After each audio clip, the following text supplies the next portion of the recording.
नमस्कार दोस्तों, मैं Sanjeev Kumar Verma SPC government college Ajmer से आप सब लोगों से मुखातिब हूँ। आज हम एशिया के धरातली स्वरूप और उसके उच्चावच के बारे में पढ़ेंगे। हम पहले एशिया के धरातली स्वरूप के बारे में पहले पढ़ चुके हैं कि किस प्रकार की उसकी भूगर्भिक संरचना है। ये जो क्लास है ये बीए पार्ट थर्ड के set first paper regional geography पर आधारित है। आज हम एशिया के उच्चावच के बारे में आपसे कुछ चर्चा करेंगे। एशिया महाद्वीप में प्राचीनतम चट्टानों से निर्मित धरातलीय स्वरूप से लेकर नवीनतम चट्टानों से निर्मित धरातलीय स्वरूप मिलते हैं। अरावली पर्वत और अरब का पठार धरातलीय स्वरूप प्राचीनतम चट्टानों से निर्मित हैं। अंगारा लैंड स्थल खंड का एक भाग, उत्तरी साइबेरिया का मैदान एशिया का सबसे पुरातन मैदान है। ये भाग कठोर रवेदार चट्टानों से बना हुआ है तथा दूसरी ओर एशिया महाद्वीप के धरातल पर नवीनतम चट्टानों से निर्मित पर्वत श्रेणियाँ, नदी घाटियाँ और मैदान भी पाए जाते हैं। भूगर्भिक इतिहास के अनुसार दजला फरात का मैदान, गंगा सिंधु का मैदान, इरावदी नदी का मैदान और चीन का मैदान एशिया के सबसे प्राचीन, सबसे नवीन भूभाग है। इस प्रकार विशाल एशिया महाद्वीप की धरातलीय विशेषताओं में अनेक प्रकार की जटिलताएं मौजूद हैं, जिनकी चर्चा हम अब करना चाहेंगे। उपयुक्त जो धरातलीय विशेषताएं हैं और उच्चावच विशेषताएं के आधार पर एशिया महाद्वीप को निम्नलिखित 5 भू आकृतिक भागों में विभाजित किया जा सकता है। पहला जो भूभाग है वो है उत्तर की निम्न भूमि। एशिया महाद्वीप के उत्तरी भाग में विशाल निम्न भूमि का विस्तार है। उत्तरी भाग में विस्तृत ये निचली भूमि त्रिभुजाकार मैदान के रूप में फैली है, जिसे साइबेरिया के मैदान के नाम से जाना जाता है। इस मैदान के उत्तर की ओर आर्कटिक महासागर, पश्चिम की ओर यूराल पर्वत और दक्षिण व पूर्व की ओर एशिया का मध्यवर्ती पर्वत पठार क्रम स्थित है। पश्चिम की ओर यूराल पर्वत श्रेणी इसे यूरोप महाद्वीप से अलग करती है। ये विशाल मैदान उत्तर में आर्कटिक महासागर से दक्षिण में एशिया की मध्यवर्ती पर्वत पठार श्रृंखला तक लगभग 3400 किलोमीटर चौड़ा और पश्चिम में यूराल पर्वत से पूर्व में प्रशांत महासागर के तट तक लगभग ये जो मैदान है ये मैदान 7500 किलोमीटर लंबा है। संरचना के आधार पर इस विशाल मैदान का निर्माण ओबे, येनसी तथा लीना नदियों के अपरदनात्मक निक्षेपण एवं वृद्ध हिमयुग के हिमनदों द्वारा हुआ है। इस विशाल मैदान का ढाल दक्षिण से उत्तर की ओर है। हिमोर के निक्षेपण के फलस्वरूप इस मैदान का ढाल अत्यंत मंद हो गया है। शीतकाल में इन नदियों के मुहानों तथा निचले भागों में बर्फ जमी रहती है, जिससे इन नदियों का जल प्रवाह रुक जाता है। इस प्रकार यहाँ पर विस्तृत दलदल बन जाते हैं। इसी कारण से इस क्षेत्र की नदियाँ यातायात के लिए उपयोगी नहीं है। यहाँ की जलवायु शीत प्रधान है।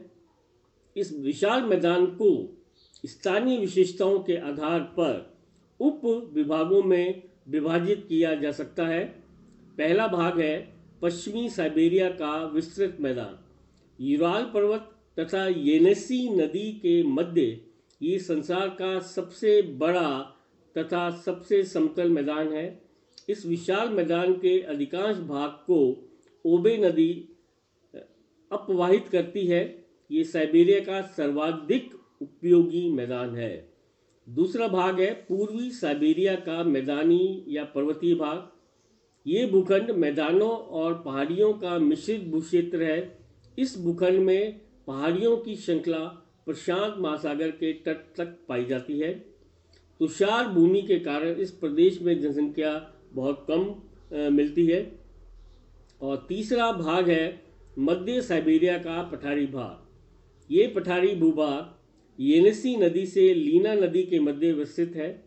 ये विशाल अंगारा लैंड नामक भूखंड का एक समतल प्राय मैदान है। इस पठारी मैदान का ढाल उत्तर की ओर है। चौथा जो भूभाग है इस मैदान का वो कहलाता है रूसी तुर्किस्तान का मैदान। इसे तुरान का मैदान भी कहा जाता है।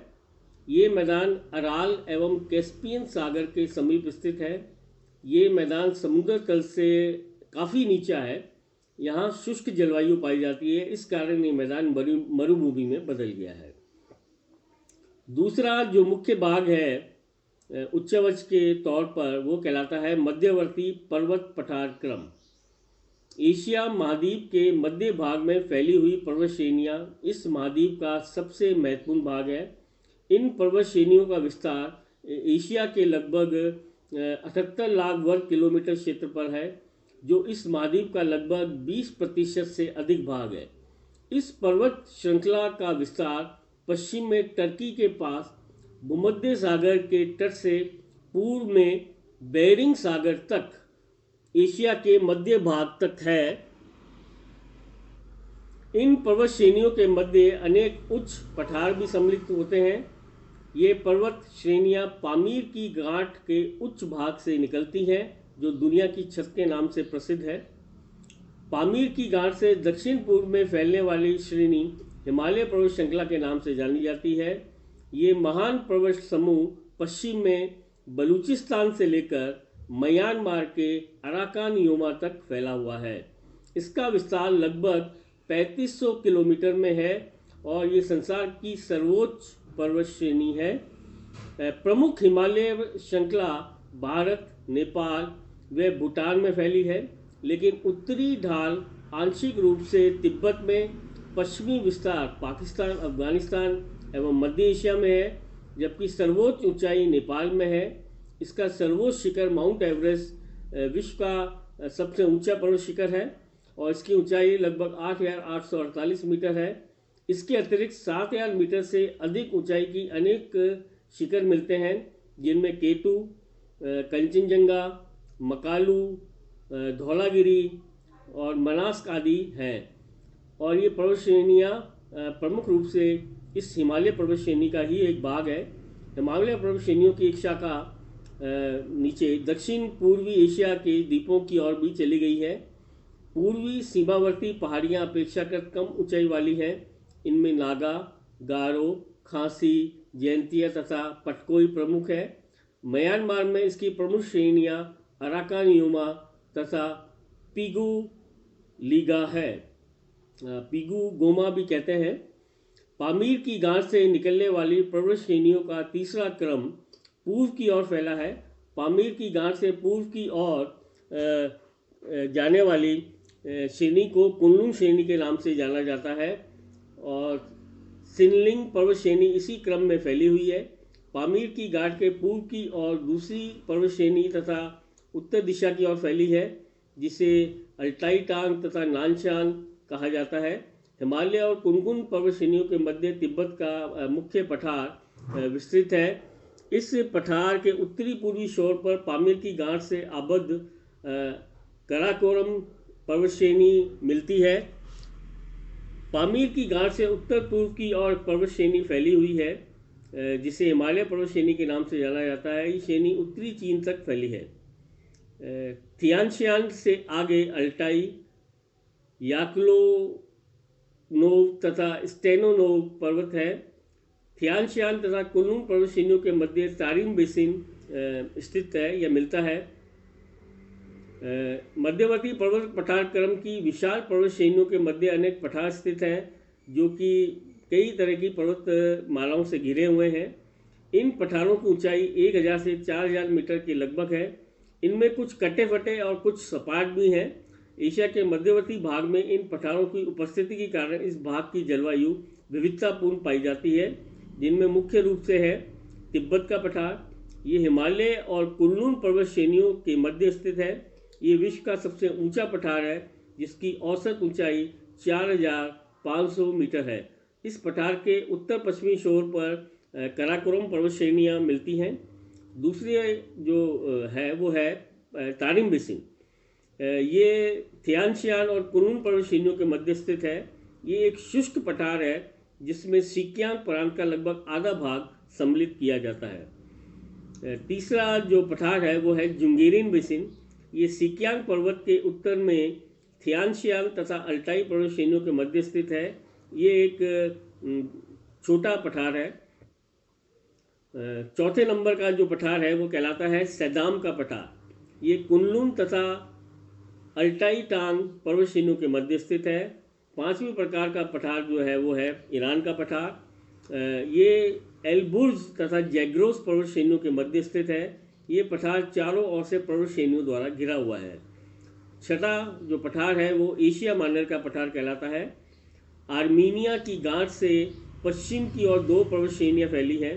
उत्तरी पर्वत श्रेणी को पॉन्टिक श्रेणी और दक्षिणी पर्वत श्रेणी को टॉरस श्रेणी कहते हैं। इन दोनों पर्वत श्रेणियों के मध्य एशिया माइनर का पठार स्थित है, जिसे हम दूसरे नाम से भी जानते हैं अनाटोलिया का पठार। और सातवें नंबर का जो पठार है वो कहलाता है अल्दान का पठार। ये मंगोलिया के ऊपरी रूस में स्थित प्रमुख पठार है। अब हम बात करते हैं तीसरे प्रकार के उच्चावच की। एशिया के महाद्वीप के तीसरे प्रकार के उच्चावच, जिसे हम दक्षिणी प्रायद्वीपीय पठार कहते हैं।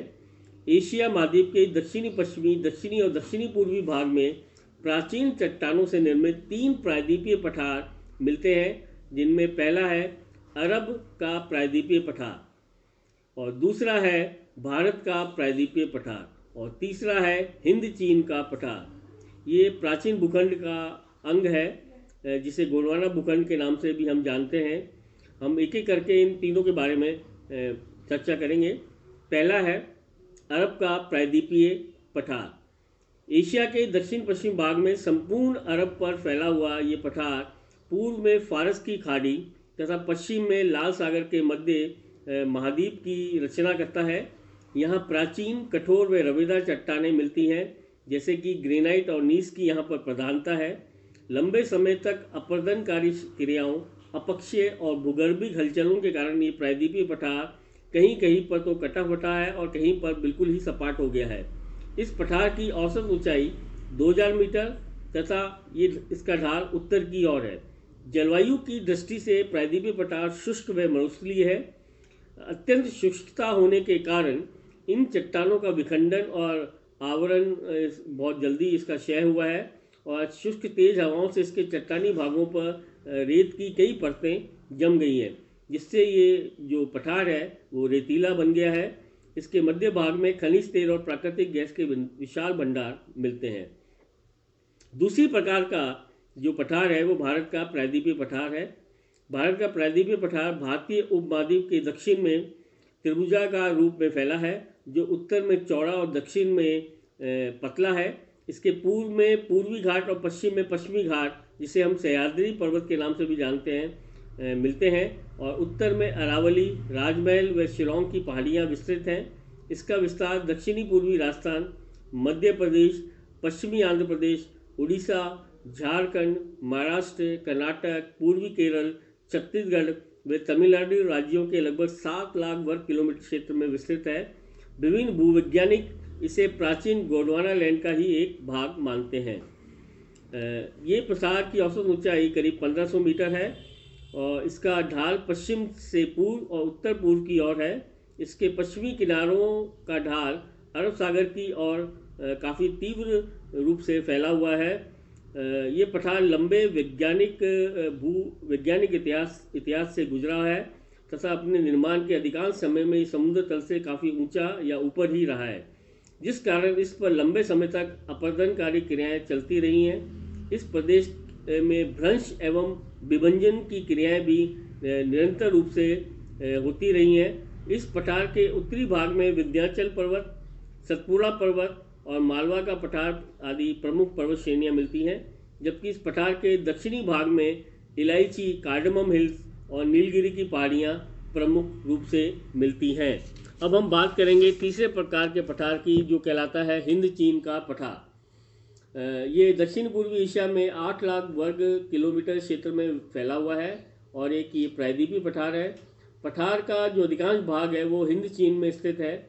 इसमें म्यांमार के पूर्वी भाग में स्थित शान का पठार, चीन के दक्षिणी पश्चिम में स्थित यूनान या क्यूचाऊ के पठारी भाग सम्मिलित किए जाते हैं। म्यांमार में स्थित शान का पठार यूनान के पठार का ही एक विस्तृत रूप है। ये पठार प्राचीन ग्रेनाइट, नीस तथा चूना पत्थर की चट्टानों से निर्मित है। कटा फटा धरातल, संकरी नदी घाटियाँ और पुरातन चट्टानें इस पठार की प्रमुख विशेषताएं हैं। इस पठार की समुद्र तल से औसत ऊंचाई लगभग 900 मीटर है। इस पठार पर कई ज्वालामुखी पर्वत भी मिलते हैं। इस पठारी भाग पर साल्विन नदी प्रवाहित होती है। यूनान, क्यूचाऊ का पठारी भाग और तिब्बत के पठार का दक्षिणी पश्चिमी भाग है। ये पठारी भाग मुख्यतः चूना पत्थर द्वारा ही निर्मित है माना जाता है। इसकी औसत ऊंचाई 1000 से लेकर 2000 मीटर के लगभग है, लेकिन जो पूर्वी भाग क्यूचाऊ में इसकी ऊंचाई 1000 मीटर से भी कम मिलती है। पश्चिमी यूनान के पठारी भाग में कई अपरदित पर्वत श्रेणियाँ उत्तर दक्षिण में विस्तृत है। इस पठारी भाग में छोटी बड़ी अनेक नदियाँ प्रवाहित होती हैं, जिनमें इरावदी, मेकोंग, रेड जेचुआन आदि प्रमुख है। इस पठार का अधिकांश भाग कटाफटा है। दुर्गम पहाड़ी क्षेत्रों से प्रवाहित होने के कारण इस पठारी भाग की नदियों का आर्थिक दृष्टि से बहुत कम महत्व है, और ये पठारी भाग वियतनाम, लाओस तथा म्यांमार सीमांत में स्थित होने के कारण सामरिक दृष्टि से बहुत अधिक महत्वपूर्ण है। अब हम बात करते हैं चौथे भाग की। ये चौथा भाग है नदी घाटियाँ। एशिया महाद्वीप की नदी घाटियाँ विस्तृत क्षेत्रफल की दृष्टि से तो कम क्षेत्र पर ही विस्तृत हैं, लेकिन मानवीय उपयोग के दृष्टियों से ये नदी घाटियाँ बहुत अधिक महत्वपूर्ण हैं, क्योंकि एशिया की 3/4 जनसंख्या इन्हीं नदी घाटियों में निवास करती है। ये नदी घाटियाँ अत्यंत उपजाऊ है। एशिया महाद्वीप विश्व की महानतम नदी घाटी संस्कृतियों का भी महाद्वीप है। इस महाद्वीप पर अनेक नदियों के छोटे छोटे और बड़े बड़े बेसिन मिलते हैं, जहाँ एशिया की प्राचीन सभ्यता और संस्कृति पनपी। इसी कारण इसे सभ्यता का पालना भी कहा जाता है। एशिया की नदियों के प्रमुख मैदानों में दजला फरात, Sindhu, Ganga, Brahmaputra, Irrawaddy, Mekong, Menam, Sikiang, Yangtze Sikiang तथा हांगो का मैदान अत्यंत महत्वपूर्ण है। इसकी विस्तृत विवेचना हम आगे पढ़ेंगे जब हम अपवाह तंत्रों की बात करेंगे। लास्ट और पांचवा इस धरातलीय स्वरूप का या रिलीफ जो फीचर है एशिया महाद्वीप का, वो कहलाता है द्वीप समूह मालाएं। एशिया महाद्वीप से पूर्वी एवं दक्षिणी पूर्वी की ओर द्वीपों की एक विस्तृत पंक्ति चाप के आकार में फैली है, जो प्रशांत महासागर में द्वीपों की बहुलता है। इन द्वीपों का निर्माण टर्शरी कल्प की नवीन मोड़दार पर्वत श्रेणियों के साथ हुआ। इस द्वीपमाला समूह के प्रमुख द्वीप क्यूराई, होन्शु, शिकोक्यू, फार्मोसा, फिलीपींस, सेलिबीज, बोर्नियो, जावा, सुमात्रा, सिंगापुर इत्यादि हैं। एशिया के इस द्वीपीय खंड में द्वीपों की संख्या हजारों में मिलती है। अकेले फिलीपींस द्वीप समूह में ही लगभग 7100 अलग अलग छोटे बड़े द्वीप हैं। इंडोनेशिया में द्वीपों की संख्या करीब 13000 के लगभग है। इनमें से 6000 द्वीपों पर आबादी रहती है। ये सभी द्वीप पहाड़ी हैं। इन द्वीपों में लावा की मोटी परत निक्षेपित है। आज भी यहाँ पर अनेक सक्रिय ज्वालामुखी मिलते हैं। इन द्वीपों में भूकंप आते रहते हैं तथा ज्वालामुखी फटते